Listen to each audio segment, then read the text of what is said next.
Harry Potter आणि परीस 12 चांद मेका आरसा. नाताळचे दिवस जवळ आले होते. मध्य डिसेंबरच्या एका सकाळी हॉग्वर्ट्सला जाग आली तर बाहेर कित्येक फूट बर्फाचे थर साचले होते.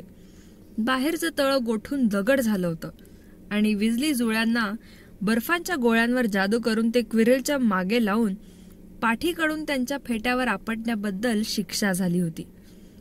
काही थोडी घुबडं त्या वादळी हवेतून टपाल घेऊन आली होती खरी, पण त्यांना परत पाठवण्यापूर्वी हॅग्रिडला त्यांची नीट शुश्रूषा करून त्यांना ताजंतवानं करावं लागत होतं.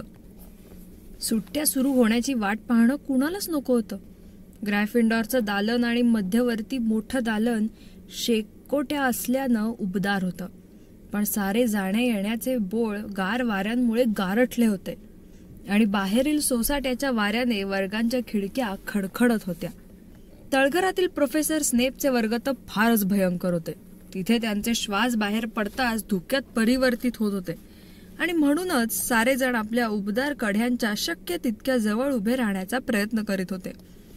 एका काढ्या बनवण्याच्या वर्गात ड्रेको मॅल्फॉय म्हणाला, ज्यांना नाताळच्या सुट्टीत ते घरी नकोसे झाल्यामुळे ते हॉग्वर्ट्सलाच राहावं लागणार आहे ना, त्यांच्यासाठी मला फार वाईट वाटतंय. हे बोलताना तो हेतुपूर्वक हॅरीकडे बघत होता. क्रॅब आणि गॉईल हसले. हॅरी तेव्हा लॉयन फिशच्या काट्यांचं पूर्ण चूर्ण तोलत होता. त्याने तिकडे दुर्लक्ष केलं. क्विडिचच्या त्या सामन्यानंतर मॅल्फॉय जरा अधिकच आकस बाळगून होता. स्लायदेरीन त्या सामन्यात हरल्यामुळे तो निराश झाला होता आणि पुढल्या सामन्यात हॅरीच्या जागी एक रुंद दोंडाचा बेडूक सीकर म्हणून खेळणार आहे असा विनोद करून सर्वांना हसवण्याचा प्रयत्न करत होता. पण कुणालाच ते न आवडल्याचं त्याच्या लक्षात आलं, कारण त्या डळमळणाऱ्या केरसुणीवर हॅरीनं जो तोल सांभाळला होता त्यामुळे सारेच प्रभावित झाले होते. म्हणूनच रागावलेला आणि द्वेष्टा मॅल्फॉय हॅरीला काहीच घरदार नसल्यानं त्याला सारखे टोमणे मारत होता. नाताळला हॅरी प्रिव्हेट ड्राईव्हला जाणार नव्हता हे खरं होतं. प्रोफेसर मॅकगॉनिगल एका आठवड्यापूर्वीच येऊन सुट्टीत हॉग्वर्ट्सला थांबणाऱ्यांची नावं घ्यायला आल्या होत्या आणि हॅरीनं तत्परतेनं आपलं नाव नोंदवलं होतं. त्याला त्याबद्दल कदापिही वाईट वाटलं नव्हतं. कदाचित हा त्याच्या आयुष्यातील सर्वात आनंदाचा नाताळ असणार होता. रॉन आणि त्याचे भाऊ पण थांबणार होते, कारण यावेळी श्री व सौ विजली रुमानियात चार्लीकडे जाणार होते. काढे बनवण्याचा वर्ग संपवून त्यांनी तळघर सोडलं आणि बाहेर बोळात ते आले तर त्यांना समोर एका मोठ्या देवदार वृक्षानं वाट अडवलेली दिसली. त्याखाली 2 मोठे पाय बघून आणि पलीकडून येणारा जाड धापा टाकणारा आवाज ऐकून तो हॅग्रिड असल्याचं त्यांच्या लक्षात आलं. अरे हॅग्रिड, काही मदत हवी आहे का? रॉननं विचारलं आणि त्यानं समोरील फांद्यांमधून डोकं घालून बघितलं. नको, मी ठीक आहे, आभारी आहे रॉन. तुम्ही जरा वाट सोडून बाजूला व्हाल काय? त्यांच्या पाठीमागून मॅल्फॉयचा आवाज आला. तू काही थोडी कमाई करण्याचा विचारत आहेस का विजली? मला वाटतं हॉग्वर्ट्स सोडल्यावर तुला रखवालदार व्हायचंय. ती हॅग्रिडची झोपडी म्हणजे तुमच्या राहत्या घरापुढे एक राजवाडाच ठरेल. रॉननं मॅल्फॉयच्या दिशेनं चिडून उडी मारली तेवढ्यात तिथे स्नेप पायऱ्या चढून अवतरले. विजली! रॉननं मॅल्फॉयचा झगा धरलाच होता तो सोडून दिला. त्यानं चिडवलं होतं प्रोफेसर स्नेप. हॅग्रिडनं आपलं मोठं केसाळ तोंड झाडामागून पुढे काढून म्हटलं. मॅल्फॉय त्याच्या कुटुंबाचा अपमान करत होता. ते काही असलं तरी मारामारी करणं हॉग्वर्ट्सच्या नियमांच्या विरुद्ध आहे हॅग्रिड. ग्रायफिंडॉरचे 5 गुण वजा होत आहेत विजली, आणि जास्त वजा केले ना त्याचे आभार माना. चला सर्वजण चालू लागा, स्नेप म्हणाले. मॅल्फॉय, क्रॅब आणि गॉईल त्या झाडाला धक्का मारत पुढे गेल्याने त्याचे काटे पसरले आणि ते हसतच पुढे निघून गेले. मी त्याला बघून घेईन, मॅल्फॉयकडे पाहत दात ओठ खात रॉन म्हणाला. मी त्याला ना एक दिवस खरंच बघून घेईन. मी त्या दोघांचाही तिरस्कार करतो, हॅरी म्हणाला. मॅल्फॉय आणि स्नेप. चला मजा करा, नाताळ जवळ आलाय. मी तुम्हाला काय म्हणत होतो, चला माझ्याबरोबर या आणि ते बैठकीचं दालन बघा तर काय सुंदर सजलंय. हॅरी, रॉन आणि हर्मायनी हॅग्रिड आणि त्याच्या वृक्षापाठोपाठ मध्यवर्ती दालनात गेले तर तिथे प्रोफेसर मॅकगॉनिगल आणि प्रोफेसर फ्लिटविक नाताळची सजावट करण्यात दंग होते. हॅग्रिड, हे आता शेवटचं झाड ना, ते त्या दूर कोपऱ्यात नेऊन ठेव, चालेल ना? ते दालन खूप प्रेक्षणीय दिसत होतं. शुचीपर्णी आणि मिसळटोच्या पताका चारही भिंतींवर लटकत होत्या आणि निदान 12 मोठाले नाताळ वृक्ष त्या दालनात ठेवले होते. त्यावर काहींवर हिमकण आणि काहींवर शेकडो मेणबत्त्या चमचमत होत्या.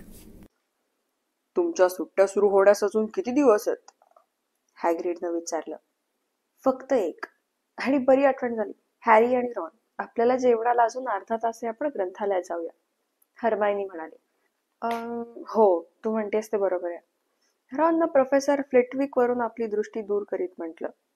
ते आपल्या जादूच्या कांडीतून सोनेरी बुडबुडे काढून आत्ताच आलेल्या वृक्षांच्या फांद्यांवर पाठवत होते. ग्रंथालय? तेही सुट्टीच्या अगदी आधी? खूप उत्सुक दिसतात, हो ना? दालनाच्या बाहेर येत हॅग्रिड म्हणाला. नाही, आम्हाला तसं काही काम नव्हतं, हॅरीनं त्याला मोठ्या उत्साहात म्हटलं. पण तू निकोलस फ्लेमेलचं नाव घेतल्यापासून आम्ही तो कोण आहे हे शोधण्याच्या प्रयत्नात आहोत. तुम्ही काय? हॅग्रिडला धक्काच बसला. माझं नीट ऐका. मी तुम्हाला आधीच सांगितलंय, तो नाच सोडा. तो कुत्रा कशाची राखण करीत आहे त्याचं तुमच्याशी काहीही घेणं देणं नाहीये. पण आम्हाला फक्त तो निकोलस फ्लेमेल कोण आहे तेवढंच जाणून घ्यायचंय, बस, हर्मायनी म्हणाली. जर तू आम्हाला सांगून आमचा त्रास वाचवणार नसशील तर, हॅरीनं पुष्टी सोडली. आम्ही आतापर्यंत शेकडो पुस्तकं पालथी घातली आणि आम्हाला त्याचा संदर्भ कुठेही मिळालेला नाहीये. आम्हाला काही थोडं तरी सुचव, म्हणजे मी त्याबद्दल कुठेतरी वाचलंय, मला नक्की आठवतंय. मी काहीही सांगणार नाहीये, हॅग्रिडनं स्पष्टपणे बजावलं. मग आम्हालाच ते शोधून काढावं लागेल तर, रॉन म्हणाला. त्यांनी हॅग्रिडला नाराज झालेलं बघितलं आणि ते घाईनं ग्रंथालयाकडे निघून गेले.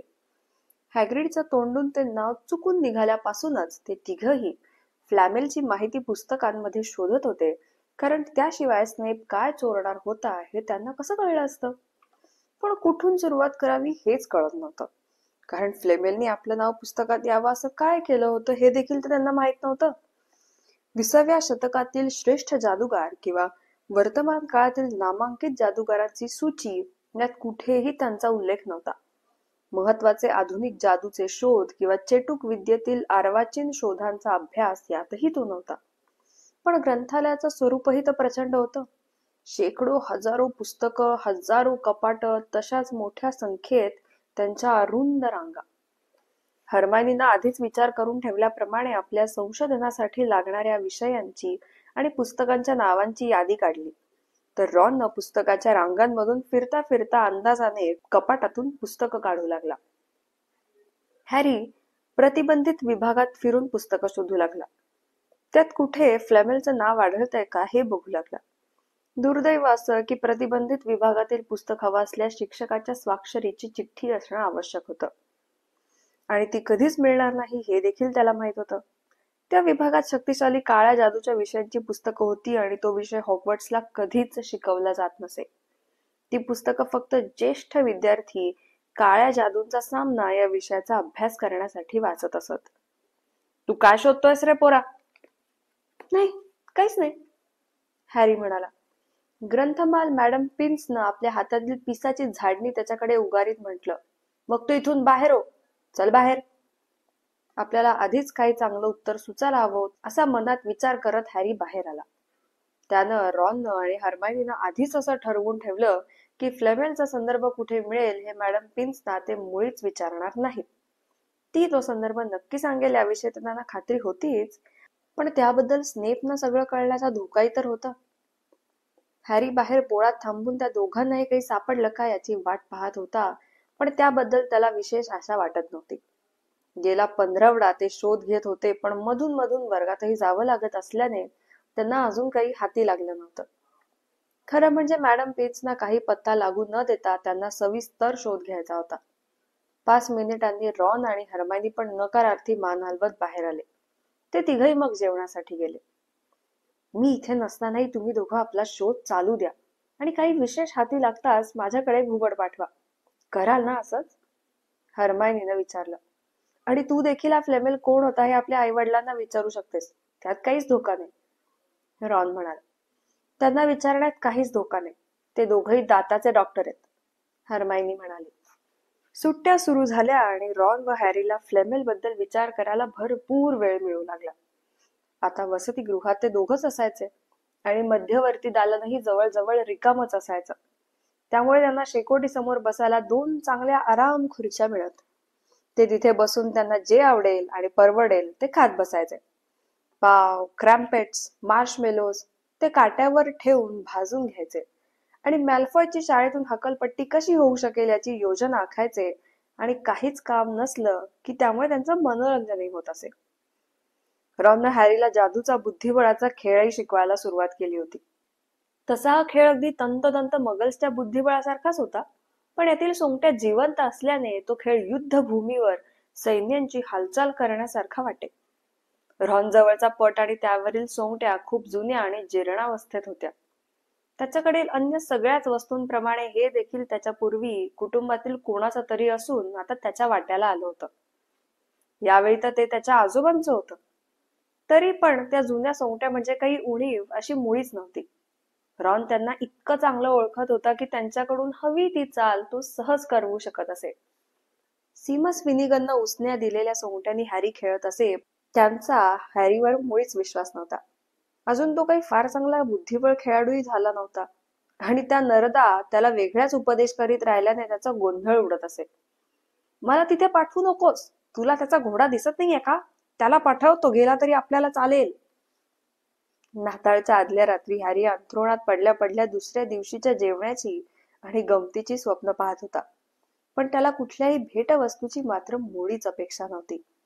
पण सकाळी उठताच त्याला आपल्या पायथ्याशी पाकिटांची एक रासच ठेवलेली दिसली.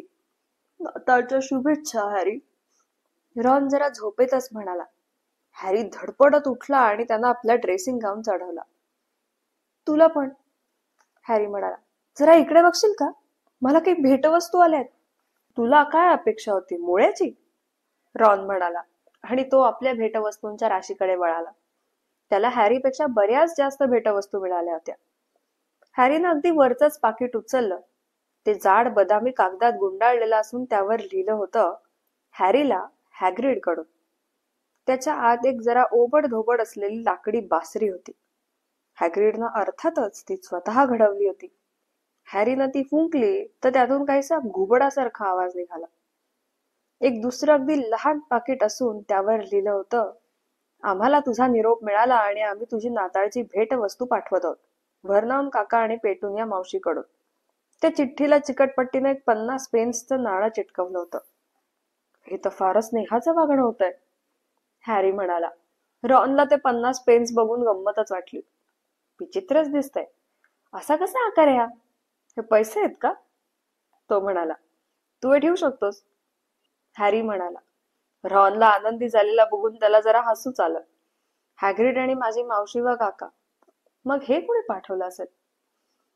मला वाटतं मला ठाऊक आहे, रॉन म्हणाला आणि लाजून लाल झाला आणि एक जाड पाकिटाकडे बोट दाखवलं. माझी आई. मीच तिला सांगितलं होतं की तुला काहीच भेटवस्तू अपेक्षित नाहीयेत आणि तिने तुझ्यासाठी एक विजली स्वेटर विणून पाठवलाय, तो पुढे म्हणाला. हॅरीनं तोपर्यंत ते जाड पाकिट उघडलं होतं. त्यातून एक जाड हाताने विणलेलं हिरव्या रंगाचा स्वेटर आणि घरीच तयार केलेल्या कॅन्डीजचं पाकिट पण निघालं. दरवर्षी ती एक स्वेटर बनवत असते, रॉन म्हणाला. त्याने आपलं पार्सलही उघडत म्हटलं. आणि माझ्यासाठी ती नेहमीच मरून रंगाचं बनवते. हा तिचा चांगुलपणाच आहे, हॅरी म्हणाला. त्यानं कॅन्डीची चव बघितली तर ती खूप चविष्ट होती. त्याच्या दुसऱ्या पाकिटातही मिठाईच होती. त्यात हर्मायनीनं चॉकलेट फ्रॉक्स पाठवले होते.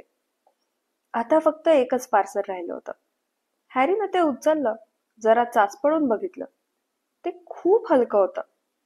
त्यानं ते उघडलं. काहीतरी पातळसं चंदेरी भुऱ्या रंगाचं जमिनीवर उघळलं आणि चमकलं. रॉननं आश्चर्यानं बघितलं. मी याबद्दल ऐकलं होतं, तो हळूच म्हणाला आणि हर्मायनीनं पाठवलेल्या मिठाईचं पाकिट त्याच्या हातून खाली पडलं. मला जे वाटलं तेच जर हे असेल तर ते खूप दुर्मिळ आणि मौल्यवान आहे. पण ते आहे तरी काय? हॅरीनं चमकदार चंदेरी कापड जमिनीवर उचललं. त्याचा स्पर्श विचित्र होता, जणू कुठल्या वस्तूमध्ये पाणी विणलेलं असावं. हाता अदृश्य करणारा बुरखा आहे, रॉन म्हणाला. त्याच्या चेहऱ्यावर आश्चर्य होतं. मला खात्री आहे, बघ तर घालून. हॅरीनं आपल्या खांद्यावर तो झगा घातला आणि रॉन ओरडलाच. हा हा, तेच आहे, जरा खाली बघ. हॅरीनं खाली आपल्या पायांकडे बघितलं तर ते तिथे नव्हतेच. तो आरशासमोर धावतच गेला. नक्कीच त्याचं प्रतिबिंब त्याच्याकडे बघत होतं. पण तिथे फक्त हवेत तरंगत असलेलं डोकं होतं. खालचं संपूर्ण शरीर अदृश्य झालं होतं. त्यानं आपला झगा डोक्यावर घेतला तर प्रतिबिंब पूर्णपणे अदृश्य झालं होतं. तिथे एक चिठ्ठी पण आहे. ही एक चिठ्ठी त्यातूनच पडलीये, रॉन एकदम म्हणाला. हॅरीनं झगा काढून ठेवला आणि ती चिठ्ठी वाचायला घेतली. ती एका बारीक लपेटीदार अक्षरात, जे हॅरीनं यापूर्वी कधीही बघितलं नव्हतं, लिहिलेली अशी चिठ्ठी होती. आपल्या मृत्यूपूर्वी तुझ्या वडिलांनी हे माझ्या ताब्यात दिलं होतं. ते तुला परत करण्याची वेळ आता आलीये. त्याचा नीट वापर कर. नाताळच्या खूप खूप शुभेच्छा. खाली कुणाचीच सही नव्हती. हॅरी ती चिठ्ठी बघतच राहिला. रॉन त्या झग्याची स्तुती करत होता. मी या एका आशासाठी काहीही द्यायला तयार आहे, अगदी काहीही. काय काय झालं? रॉन म्हणाला. काही नाही, हॅरी म्हणाला. त्याला खूप विचित्र वाटलं. कोणी पाठवलाय जगा? तो खरोखर आधी माझ्या वडिलांचाच होता का? तो आणि काही म्हणेल वा त्याबद्दल विचारही करेल त्यापूर्वी वसतिगृहाचं दार उघडलं आणि फ्रेड व जॉर्ज विजली आत आले. हॅरीनं चटकन तो झगा लपवला, कारण त्याला तो आणि कोणाबरोबरही वापरायला नको होता. नाताळच्या शुभेच्छा. ए बघा ना, हॅरीला पण एक विजली स्वेटर मिळाला. फ्रेड आणि जॉर्ज निळे स्वेटर्स घालून होते. एकावर मोठ्या अक्षरात एफ अक्षर विणलेलं होतं तर दुसऱ्यावर जी हे अक्षर विणलेलं होतं. पण हॅरीचं मात्र आपल्यापेक्षा चांगलं आहे. हॅरीचा स्वेटर हातात घेऊन फ्रेड म्हणत होता. अर्थातच तुम्ही आमच्या कुटुंबातील नसलात ती जरा अधिकच कष्ट घेते. रॉन, तू आपला स्वेटर का नाही घालत आहेस? चल घालते, खूप छान आणि उबदार आहे. जॉर्जनं विचारलं. मला मरून रंग अजिबात आवडत नाही. रॉननं तो स्वेटर घालता घालता निरीच्छेनं म्हटलं. तुझ्या स्वेटरवर तुझ्या नावाचा अद्याक्षरही नाहीये. जॉर्जला ते लक्षात आलं. मला वाटतं की तू तुझं नाव विसरत नाहीस ना, म्हणून तिने असं केलं असावं. पण आम्ही काही मूर्ख नाही आहोत. आम्हाला फ्रेड आणि जॉर्ज म्हणतात हे आम्हाला चांगलं ठाऊक आहे. काय गोंधळ चालवलाय? पर्सी विजली दारातून डोकावत होता. तो जरा नाराजच वाटत होता. आपल्या भेटवस्तूंची पाकिटं अर्धीच उघडून तो आला होता आणि त्याच्याही हातावर एक जाड स्वेटर होता. फ्रेडने तो घेतला. प्रिफेक्टचा पी. घे पर्सी, घालून घेते. आम्ही सर्वांनी आमचे स्वेटर्स घातलेत. हॅरीलाही एक मिळालाय. मला ते नकोय, पर्सी जोरात म्हणाला. ते जुळे भाऊ त्याच्या डोक्यावरून तो जबरदस्ती घालत होते आणि त्या गोंधळात त्याचा चष्मा पडला. आणि आज तू त्या बाकी प्रिफेक्टच्या बरोबर बसणार नाहीयेस, जॉर्ज म्हणाला. नाताळ हा एक कौटुंबिक सण आहे. त्यांनी मग पर्सीचे हात त्याच्या स्वेटरला टाचण्यांनी अडकवले आणि त्याला ढकलतच ते खोली बाहेर घेऊन गेले. हॅरीला अशी नाताळची मेजवानी यापूर्वी कधीच मिळाली नव्हती. 100 जाड भाजके टर्की, भाजके आणि उकडलेले बटाटे, जाड पोर्क कबाबांनी भरलेल्या बशा, लोण्यात ठेवलेले मटार, दाट व चवदार ग्रेव्ही आणि क्रॅनबेरी सॉसच्या चांदीच्या नावा आणि मेजावर दर काही फुटांवर ठेवलेले जादूचे फटाकेच फटाके. हे अद्भुत फटाके कमजोर मगलांच्या फटाक्यांसारखे साधे सुद्धा नव्हते, जे डर्सली परिवार आणत असे. त्याबरोबर ते प्लास्टिकची खेळणी आणि कागदी टोप्याही आणत असत. हॅरीनं फ्रेड बरोबर एक जादूचा फटाका उचलला. तो नुसताच फुटला नाही, तर तो एखाद्या तोफेसारखा गरजला आणि त्या सर्वांना निळ्या धुरानं वेढलं. त्याच्या आतून एक रियस ऍडमिलरची हॅट आणि जिवंत पांढरे उंदीर बाहेर पडले. तिकडे केंद्रीय मेजावर डंबलडोरनं आपली टोकदार टोपी एका फुलवाल्या संगीतीत परिवर्तित केली आणि प्रोफेसर फ्लिटविकनं सांगितलेला विनोद ऐकून ते हसत होते. टर्की नंतर आलेलं गरम गरम ख्रिसमसचं पुडिंग. आपल्या पावाच्या तुकड्यात लपलेला चांदीचा कोयता तोडताना पर्सीचा दात तुटायची वेळ आली होती. हॅरी तिकडे हॅग्रीडला बघत होता तर तो सारखी दारू मागत पीत लाल लाल होत होता आणि शेवटी तर त्यानं प्रोफेसर मॅकगोनागलचा मुक्काच घेतला. पण ती? हॅरीला आश्चर्यच वाटलं. त्याच्यावर न रागवता चक्क लाजली. तिचे गाल लाल झाले आणि तिची टोपी एका बाजूला कलली. हॅरी जेव्हा जेवण करून उठला त्यावेळी त्या फटाक्यांमधून निघालेल्या अनेक वस्तू, त्यात न उडणारे चमकणारे फुगे, एक आपली स्वतःची चामखीळ उगवायची पेटी आणि त्याचा स्वतःचा नवा जादूचा बुद्धिबळाचा पट त्याच्या जवळ होता. पांढरे उंदीर तिथून नाहीसे झाले होते आणि हॅरीला सारखं वाईट वाटत होतं की ते आता मिसेस नॉरिसला नाताळची मेजवानी म्हणून मिळतील. हॅरी आणि विजली बंधूंनी मैदानात बर्फाच्या गोळ्यांनी मारामारी करत दुपार मजेत घालवली. धडपडत ते ग्रायफिंडॉरच्या वसतिगृहात शेकोटीपाशी परतले आणि तिथे हॅरीनं आपल्या नव्या बुद्धिबळाचं रॉनशी सामना हारून उद्घाटन केलं. त्याला अशी शंका होती की जर पर्सीने त्याला एवढी सारी मदत केली नसती तर कदाचित एवढा दारुण पराभव त्याचा झाला नसता. टर्की सँडविचेस, क्रॅम्पेट्स, ट्रायफल आणि क्रिसमस केक बरोबर चहा झाल्यावर प्रत्येक जण थकला होता आणि त्यांना झोप देखील येत होती. त्यामुळे अंथरुणावर पडल्यानंतर फ्रेड आणि जॉर्जचा ग्रायफिंडॉरच्या बुरुजावर चाललेला लपंडाव बघण्याव्यतिरिक्त ते काहीही करणं शक्य नव्हतं. त्या दोघांनी पर्सीचा प्रिफेक्ट नावाचा बिल्ला चोरला होता. हॅरीच्या जीवनातील तो सर्वोत्तम नाताळचा दिवस होता. पण तरी मनातल्या मनात एका कोपऱ्यात त्याला काहीतरी टोचणी होतीच. अंथरुणात पडेपर्यंत त्याला त्याविषयी विचार करायलाही उसंत मिळाली नव्हती. ती टोचणी म्हणजे तो अदृश्य करणारा बुरखा आणि तो पाठवणारी व्यक्ती. रॉन टर्की आणि केकचं भरगच्च जेवण आणि त्याला त्रास देणारं अन्य काही रहस्य वगैरे नसल्याने आपल्या छपरी पलंगाचे पडदे ओढता क्षणीच झोपी गेला होता. हॅरी आपल्या पलंगाच्या खाली वाकला आणि त्याने तो झगा घालून बाहेर काढला. त्याच्या वडिलांचा. हा झगा त्याच्या वडिलांचा होता. त्यानं त्याचा काही भाग आपल्या हातांवर घेतला. रेशमाहूनही मऊ, वाऱ्यासारखा हलका. त्याला नीट जपून वापर, त्या चिठ्ठीत तशी सूचना होती. त्याला त्याचा प्रत्यय घ्यायचा होता. आत्ताच. तो अंथरुणातून उतरला आणि झगा चढवला. खाली आपल्या पायाकडे पाहताच त्याला फक्त चंद्रप्रकाश आणि सावल्या दिसल्या. तो एक खूप मजेशीर अनुभव होता. नीट जपून वापर. एकदमच हॅरीला जाग आल्यासारखं वाटलं. आज त्या झग्यामध्ये अदृश्य असताना तो हॉग्वर्ट्स मध्ये कुठेही जाऊ शकणार होता. अंधारात चिडीचूप शांततेत उभा असताना त्याला खूप उत्तेजित वाटत होतं.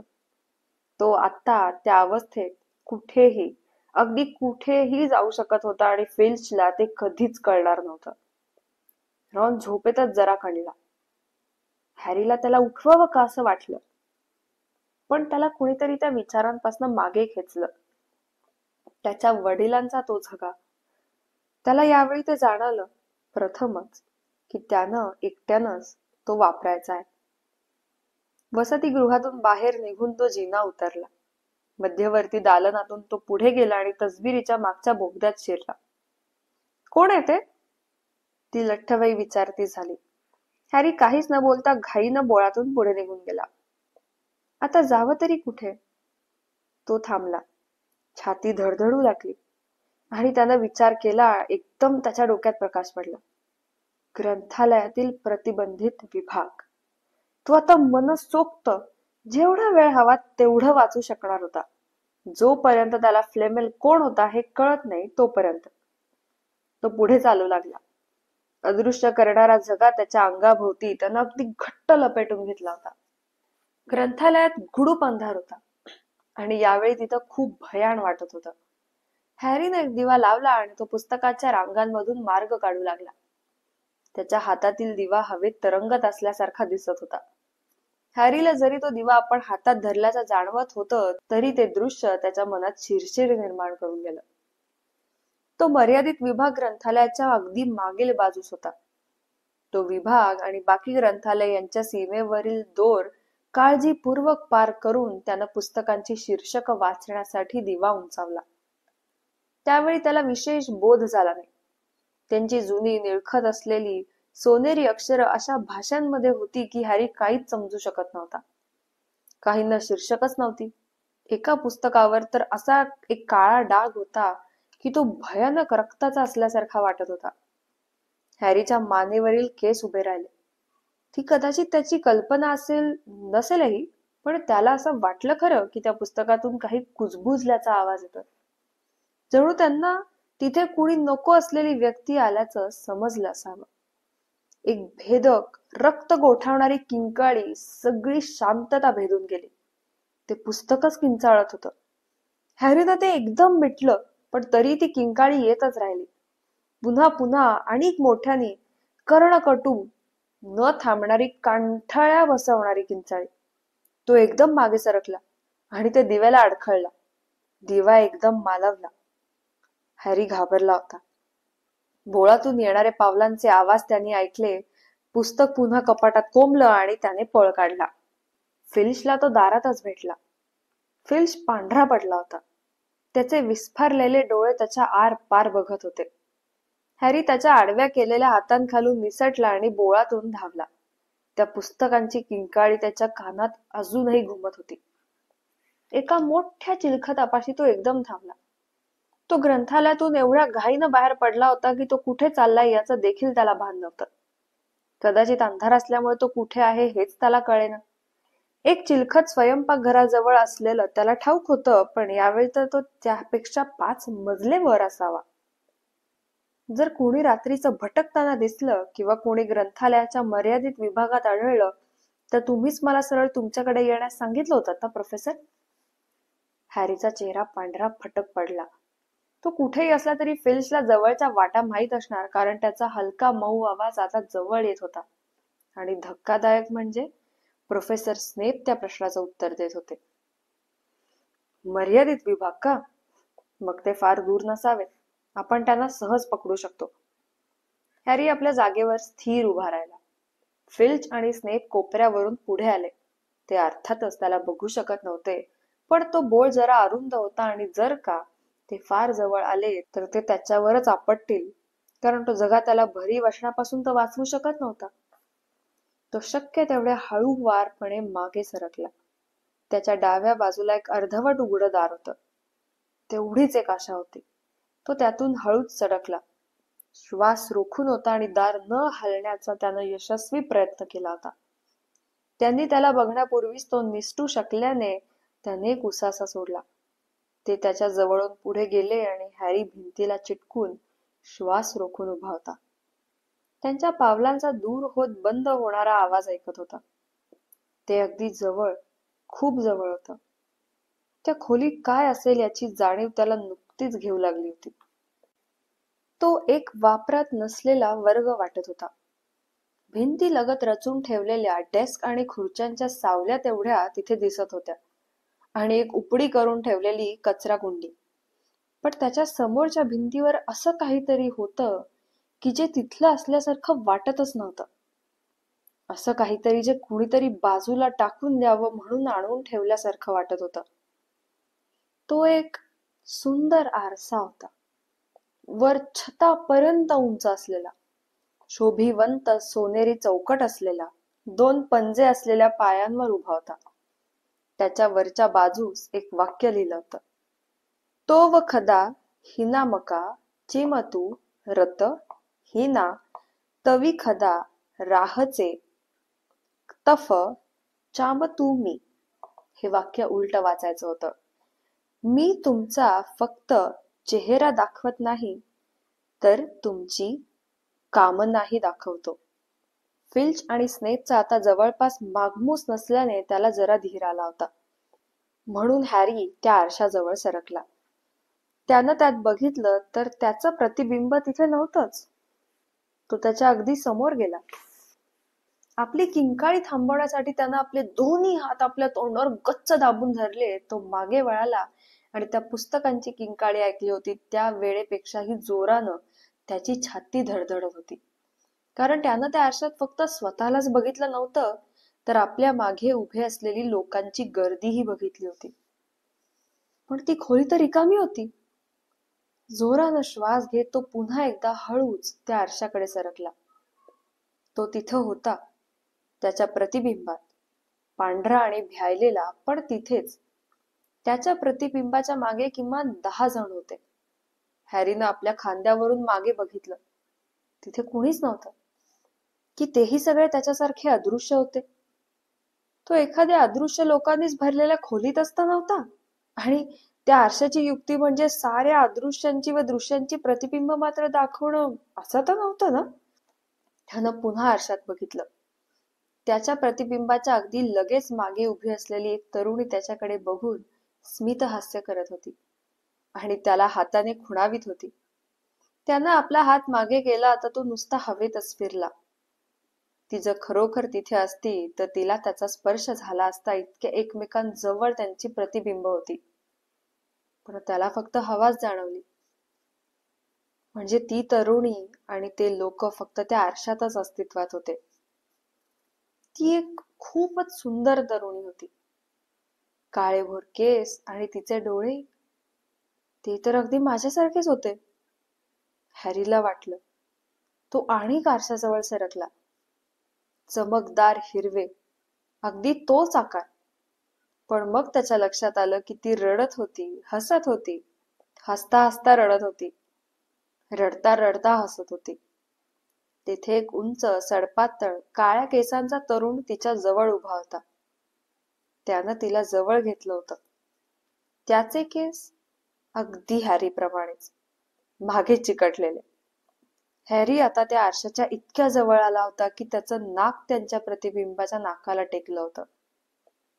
आई, बाबा, तो पुटपुटला. त्यांनी हसतच फक्त त्याच्याकडे बघितलं आणि हळूहळू हॅरी आता त्या आरशातल्या इतर लोकांचे चेहरे निहाळू लागला. त्याला त्यांच्यात त्याच्यासारखे हिरवे डोळे, त्याच्यासारखी नाक, तर एक अगदी बुटका माणूस ज्याचे गुडघे देखील हॅरीप्रमाणेच गाठी असलेले होते.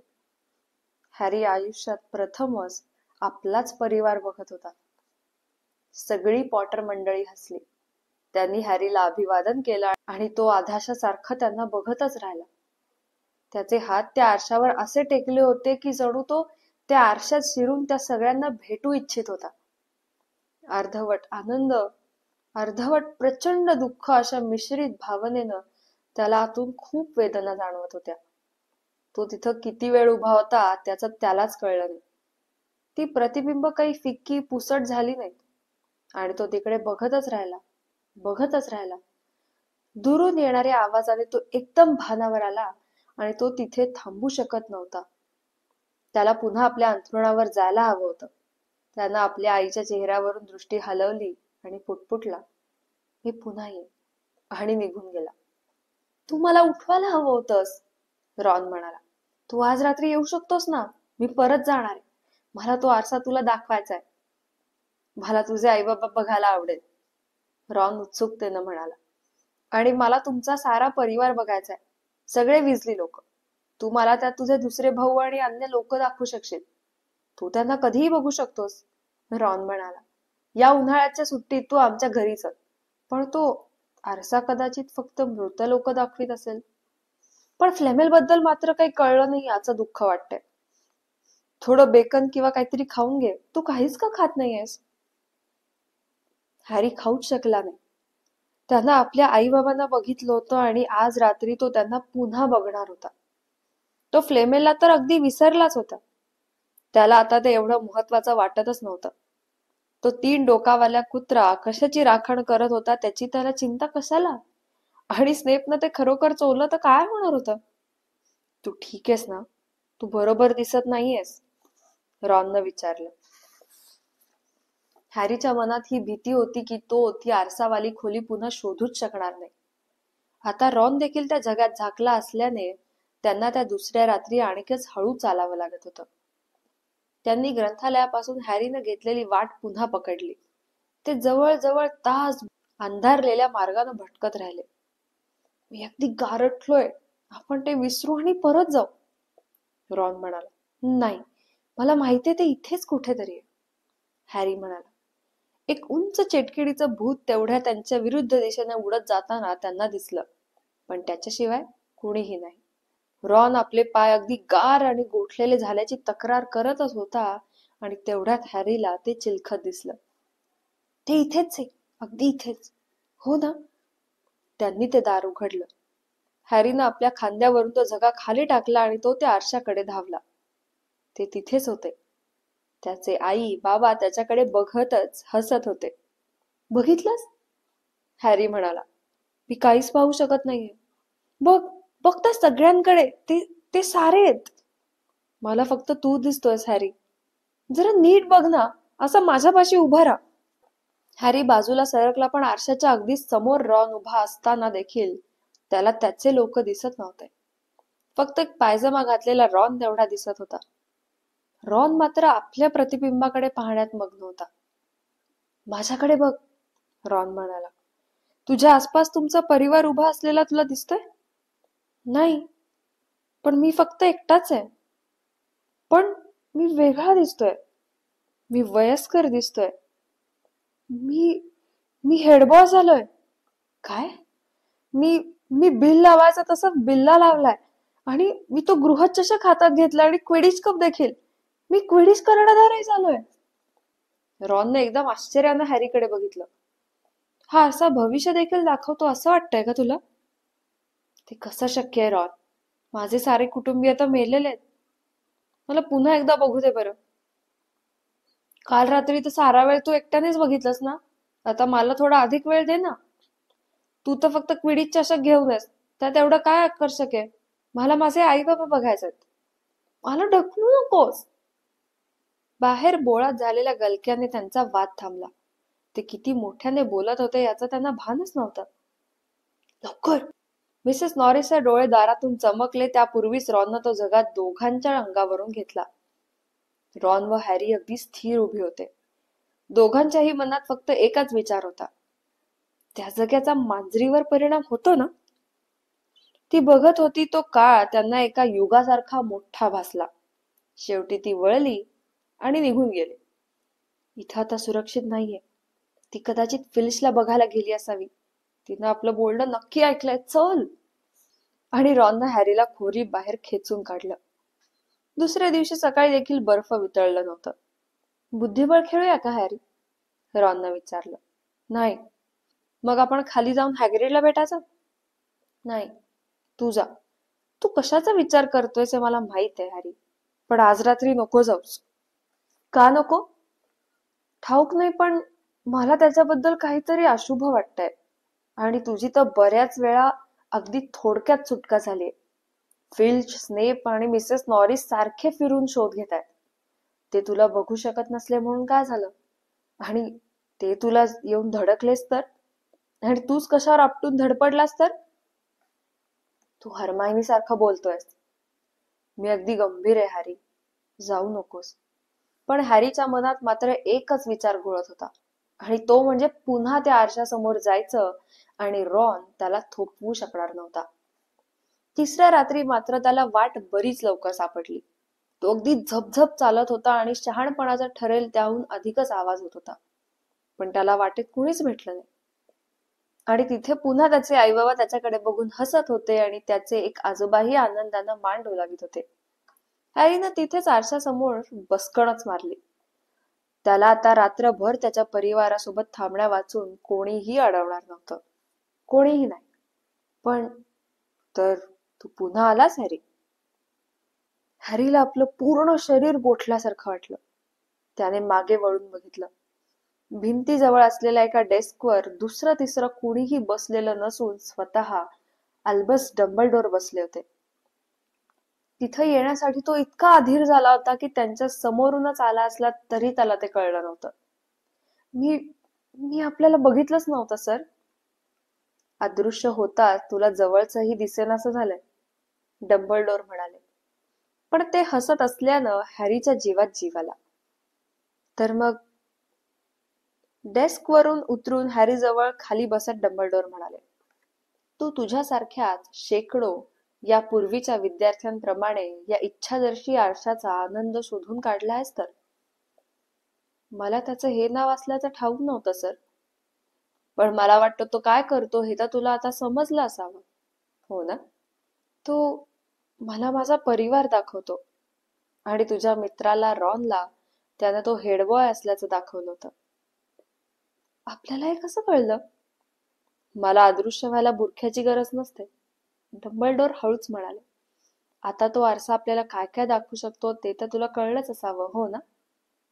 हॅरीनं नकारार्थी मान हलवली. मी तुला समजावतो. या पृथ्वीवरील सर्वात सुखी माणूस या आरशाचा एका सामान्य आरशासारखा वापर करू शकतो. म्हणजे त्यानं त्यात बघितलं तर त्याला तो जसा आहे तसा त्याचं प्रतिबिंब दिसतं. पण त्याचा उपयोग काय?